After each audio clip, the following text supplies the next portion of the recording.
Hello, I'm Rob Price. This season, we're exploring agentic AI from the perspectives of those driving its evolution. Welcome to Futurise.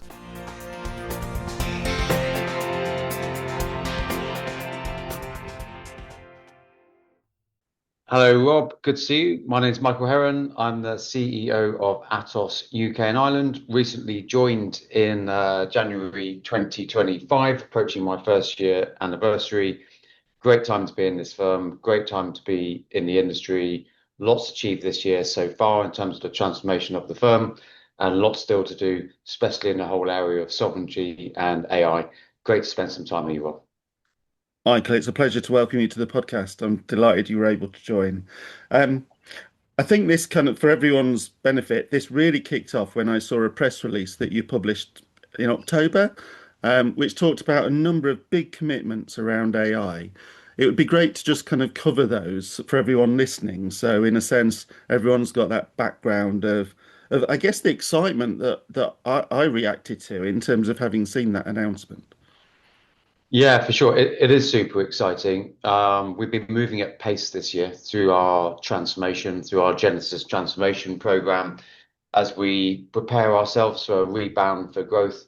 And it feels that we've been on a proper journey from where I started, where I felt that we were reading the news, to I think we're now creating the news, Rob. And there's no better example, I think, than the suite of announcements that we made in that press release.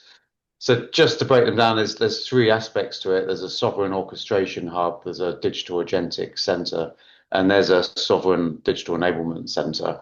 Let me just talk about those three particular aspects. So the sovereign orchestration hub is particularly exciting. We're opening that in Birmingham Business Park, and if you can imagine the IT continuum where you've got the data center, the hosting, the bridge, the knock sock, the apps, the desktop, and the service desk, we will offer that end-to-end service in a sovereign nature. Now, clients don't have to take all of that. They can take some of that, but it's about optionality and choice for the clients. And then if you can imagine on a horizontal scale, whether they want that at no security marking, so in my old world, maybe unclassified, or through to restricted or confidential or nuclear or indeed above, we offer that. So if you can picture like a four box grid, we are putting that model in front of clients and we're asking them to pin in those four boxes where they think they are. So to demonstrate that, if you think about I don't know, a highly secure organization or Ministry of Defense or some of the agencies, they'd be quite top right in terms of high need for sovereign and high need for security. Maybe a local council world might be more bottom left. But the whole idea is it's not about a choice between a hyperscaler and our sovereign offering. They can coexist. It's about giving the customer choice and optionality of where they want to put their workloads. Yeah, and the best example of that is you got like Scottish Water, who they don't want that whole IT end-to-end continuum, but they do want the sock knock. And we've had some live conversations last Monday morning with two health clients where they currently have their desks offshore, service desk, and they have requested a proposal to bring them into the sovereign center. So this sovereign thing is not just a concept, Rob, it's real, and we've got live opportunities. So that's a sovereign orchestration hub. Then we've got the Digi Agentic Center. That's grown some arms and legs since I put the announcement out. We are now doing some work with Group around the opening of an agentic factory, one in the US and one in the UK, which I think is great news for Atos and great news for the industry, and quite frankly, great news for the UK. That will have some different components to it. It first started really around a high level of automation and agentic around software development lifecycle services, but we're going to expand that further now. To give you a few clues on that, we're going to be optimizing our BPO through automating workflows through autonomous agents, both for us and for our customers. We're going to build some custom agents on behalf of our customers who can consume those agents to meet their requirements. We're going to create an app store of agents that customers can consume on a per use basis, buying from us self-realized outcomes through the use of agentic. And we can just transform the way we work across UK and Ireland in our back office functions, HR, finance, commercial, and so on. And most of all, the original idea was around really modernizing and making much more contemporary the software development lifecycle.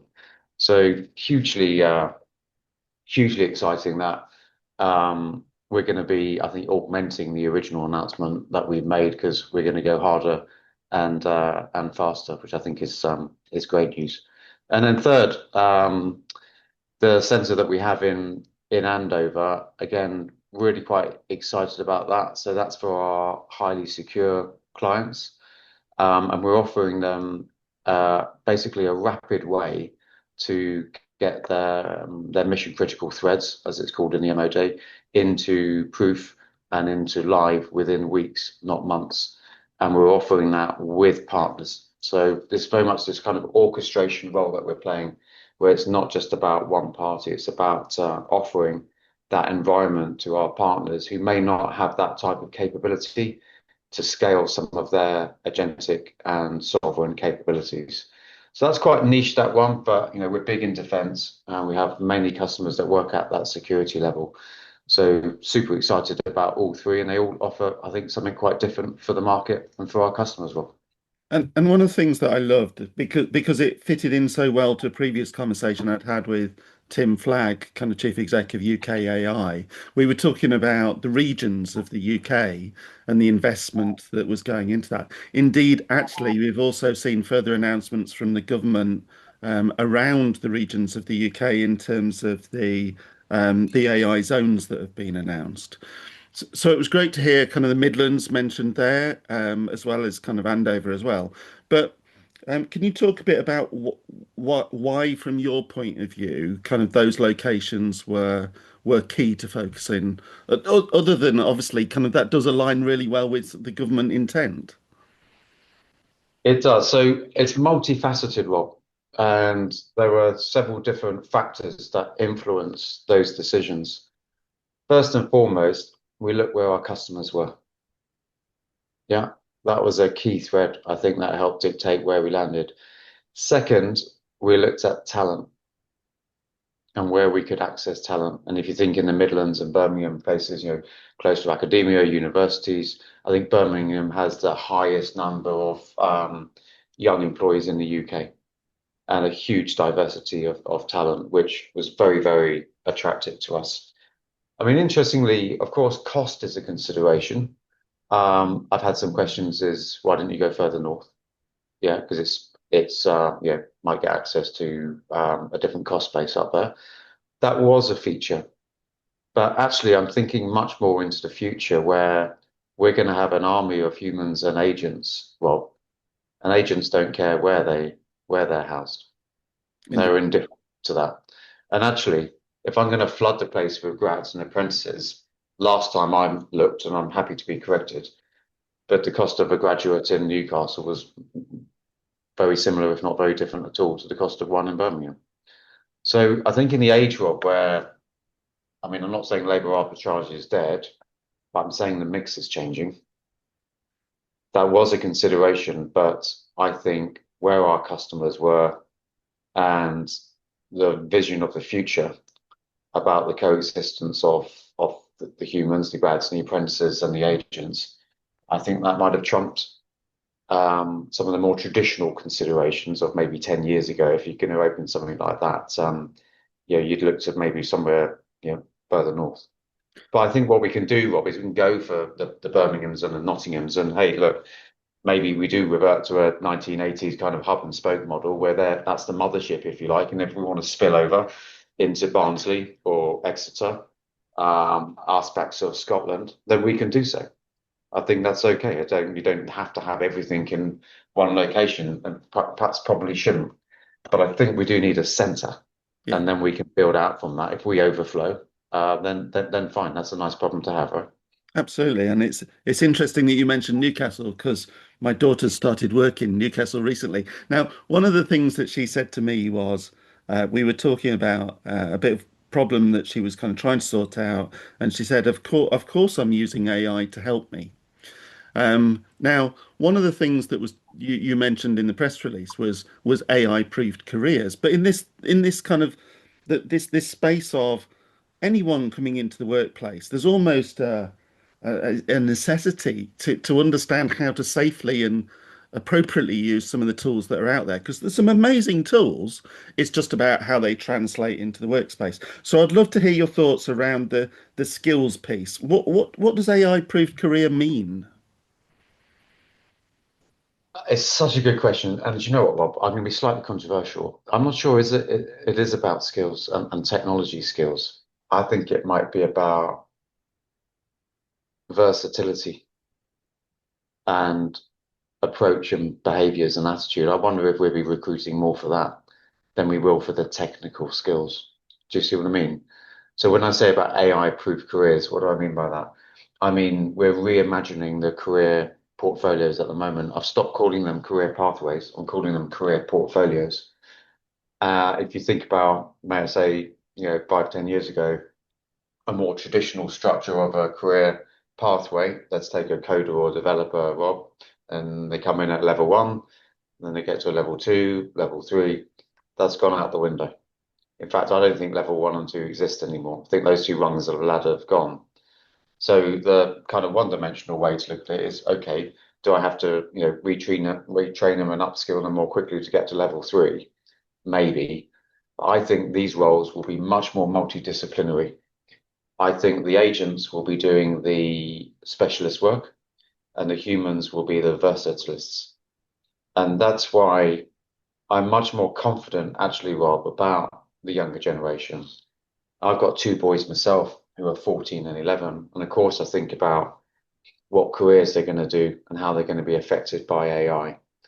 And then, I wake up and realize I'm the CEO of a tech firm. So, stop worrying about it and do something about it.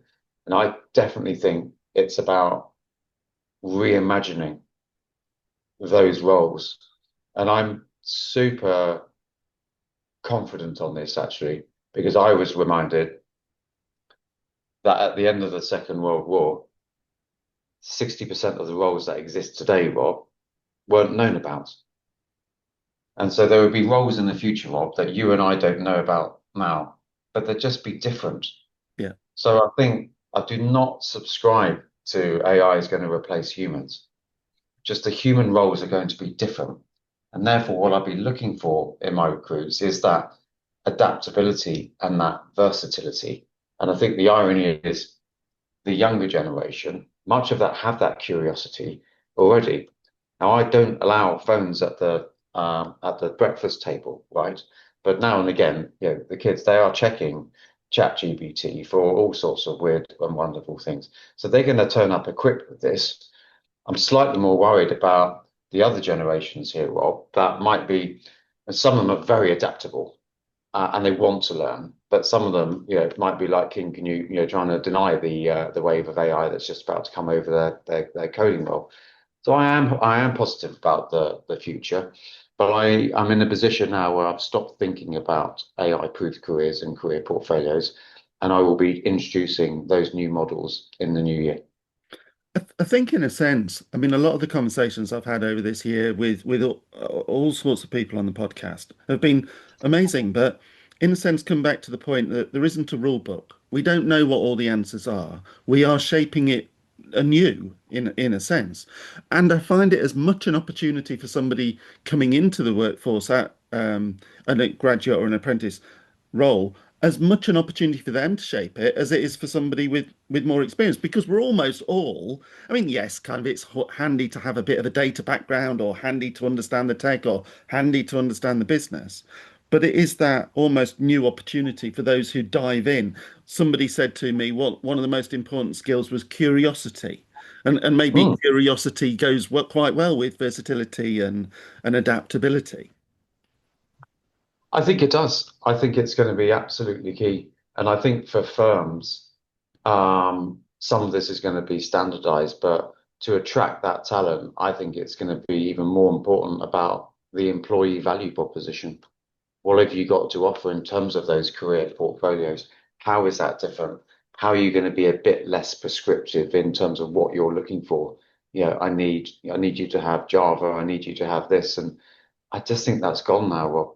Yeah, Or very soon it will be gone, be much less prescriptive. And I think back to my point of maybe we're recruiting now for, or will be for for, for attitude and curiosity rather than a suite of skill sets that they've learnt on a course, because I think they can be versatile and they can move with these times, I think, in exactly the way that we're going to have to, yeah, because we're talking about concepts that I'm going to have a go at and won't get 100% right. yeah. But I know I've got to have a go at it, Rob. Otherwise, I can just sit still and watch it happen to me. So we might as well, back to the create the news rather than read the news. So I'd love to step back to the conversation we touched on around sovereign AI briefly, because I mean, certainly from a personal point of view, I've seen it as such a dominant part of the conversation, especially with government over the last couple of months. Indeed, there's a big event in January looking at sovereign AI with UK AI. Um, Now, the last event I went to, there was some debate around how sovereign can you be?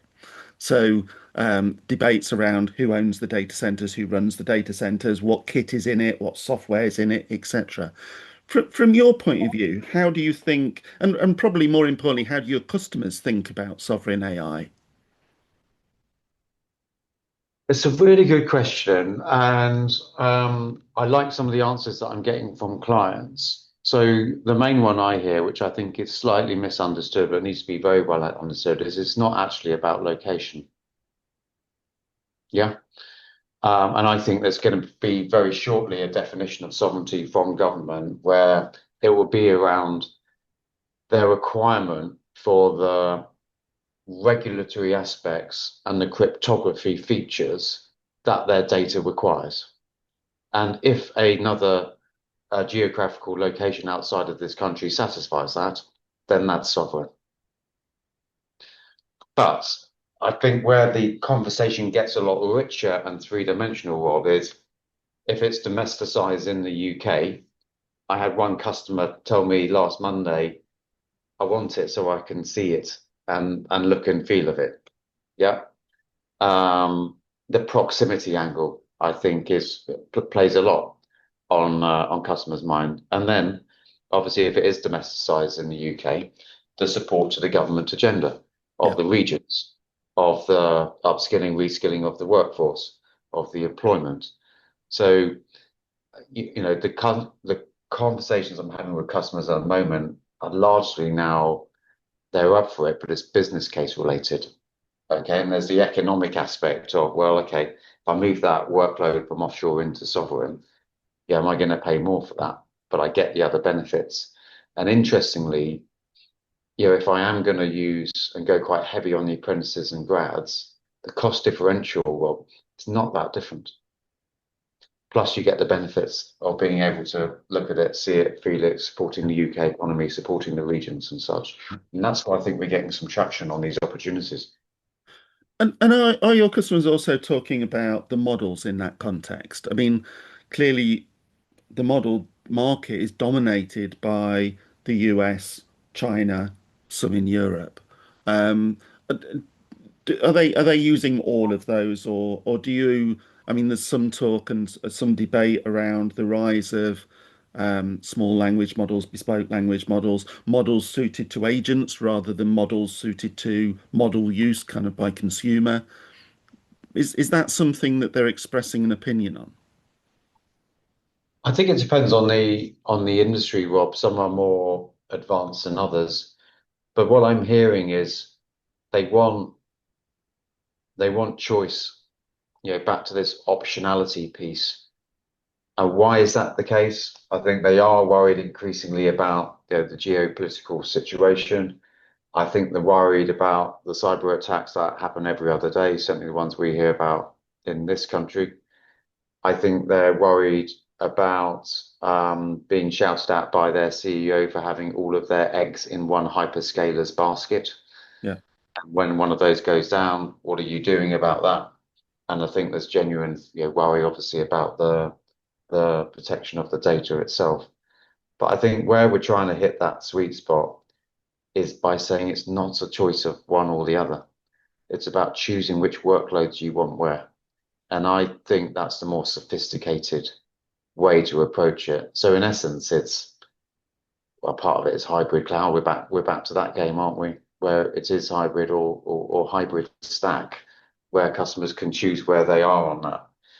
I mean, I'm seeing increasing interest in mixed teams, of agents and humans. I think we will quite quickly see, and I'm doing some work now on the commercial models associated with that. I had a meeting with Cabinet Office and CCS exactly on that point, about how this is going to be contracted for going forwards from tokens and use cases. And, you know, you're my customer, Rob, and I've got three agile teams with you. In a year's time, you say, Michael, I know you're doing half of those with agents, but you're charging me for 18 humans. How's that going to work? So we're putting thinking into that now because it's coming, and I might as well come up with some proactive models to start teasing that in the market because I'm confident it's coming. I think that's such an important point, and I've heard it before in the sense of not expressed in those terms, but a lot of the government procurement mechanisms are based around teams of people and the procurement of teams of people and margin being added to that. But it's different going forward potentially, and therefore it's not just a technical challenge. It's how is it bought, how is it delivered, how is it commercialized. I mean, one of the areas that more globally I just think is so embryonic is the whole commerciality of agentic AI. How Oh, is for it sure. priced? I mean, how would you compare build versus buy decisions? So I think that's a really interesting area to kind of explore in a lot more detail. How, I'm seeing maybe over the last week or two, quite a few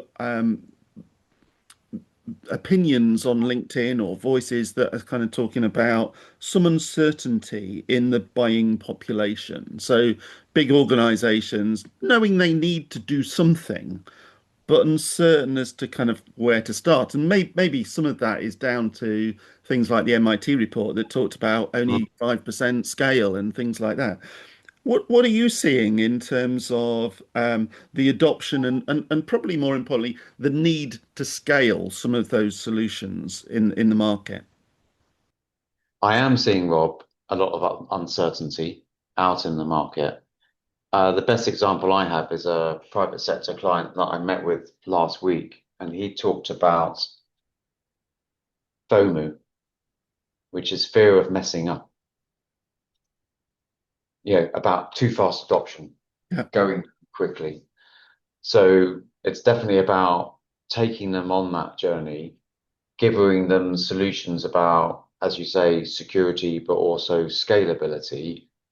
But I think also that assurance around, the commercial models that we were just talking about, where we've got to be moving from a place where we're moving from cost plus pricing really to value-based pricing. So fixing the outcome, yeah. the vendor can recover some of the sunk costs via margin, I guess, but incentivizing them to reduce variable costs. So I think if you marry a more novel commercial model with it, that's value based, and combine that with the optionality that they don't have to shift everything, Yeah. but they can try moving their desk or try the converged sock knock or just have this workload in the data. I think probably, Rob, it's the combination of the two, because no one, as you just said, wants to dive straight away to the either the sovereign aspect, the AI aspect, or both. I think I was at a big insurance event a couple of weeks ago on Agentic AI. So 300 people in the room, and the opening keynote was pretty much saying, look, there's two choices. Kind of, do you want to start doing something because it's important to try doing something, or do you want to look back in 3 years wishing that you'd started to do something? Mm. Because in a sense, it's not about not experimenting. It is, you need to kind of understand how it can deliver value and where it can deliver value, but it's not like that there is a complete answer off the shelf ready to go.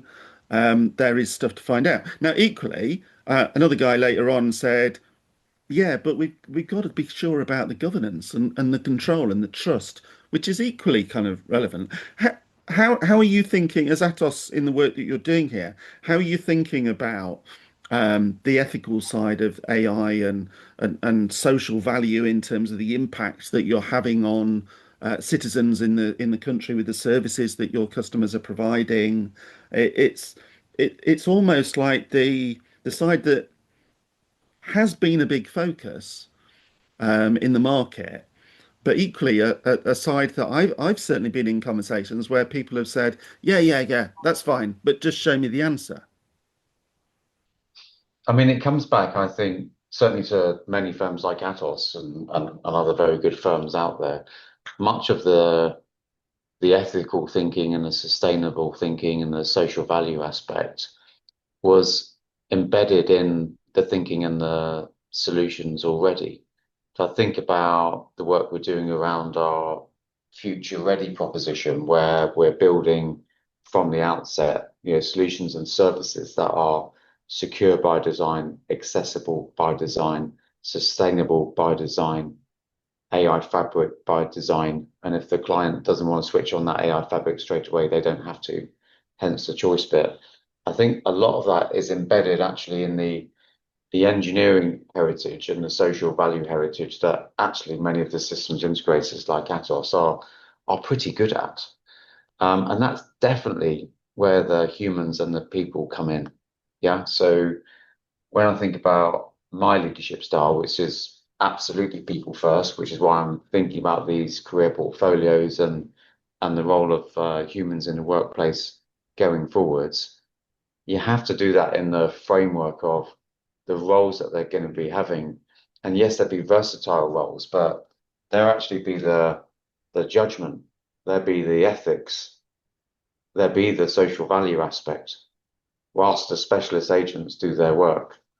So I think, with the maturity, I think, and experience of firms like Atos, I think we can offer that assurance because for, 30, 40 years, we've been providing highly secure, ethical and sustainable solutions to, major events, very important critical national infrastructure clients, um, you know, basically no second chance type systems or services that have a lot of that built in. So I feel quite equipped in that space, Rob. It's the advent and injection of the agentic and the sovereign and how we mature into that together with the heritage that we've already got. Does that make sense? Yeah, absolutely, absolutely. So it'd be good to wrap up by kind of going back to the start almost, in the sense that we talked about at the beginning of the podcast your press release in October, and I'd like to kind of jump forward 2, 3 years, and I guess kind of ask the question of what does great look like? How will you know you have succeeded in the vision that you've set out? Around all of those centres, the three areas that you described at the beginning of the conversation, what does great look like? I think we have some existing client base that are utilizing our services differently. I think we have a different shaped workforce. I think we will have more apprentices and grads. I think the traditional triangle of an organization, where you got like a CEO at the top and then you've got different levels down the bottom of that triangle. I think that will be gone. I think we have a diamond shape organization where in that middle layer, that will be the value of all of the humans that we have. And you have all the agents down the bottom and such. So I think the whole business model will change. I think I will be um, proved correct. I think, Rob, that I'm rowing forwards on the number of apprentices and grads that I'm bringing in, as opposed to some others that are cutting back. And that's a gamble I'm taking. But I like to think that in 3 years' time and in the future, Rob, I'll be proven right on that. And I think we have new, not just renewed clients using our services differently. I'll have some new clients along the way, and we'll have a workforce that will have a mix of teams with some agents leading human teams and some humans leading agents in their teams, we'll have mixed teams, and we will have found a way for humans and AI to coexist in a harmonious way that provides even more benefits to the clients than we ever had before. Michael, I'd just like to I mean, I'm passionate about bringing apprentices and bringing people into the workplace. So that's a fantastic thing to finish the conversation. Very selfishly, with two kids still at university, um, I, I mean, there are so many of us kind of in that position where we're thinking about those future generations and the opportunities. So I applaud everything you're doing, and thank you for coming and talking about it on the podcast. Really enjoyed the conversation. I'm passionate about this sort of stuff, Rob, and so are you, which is why it was very easy to say yes to this. But it's a continued conversation going forward. But thank you for the opportunity.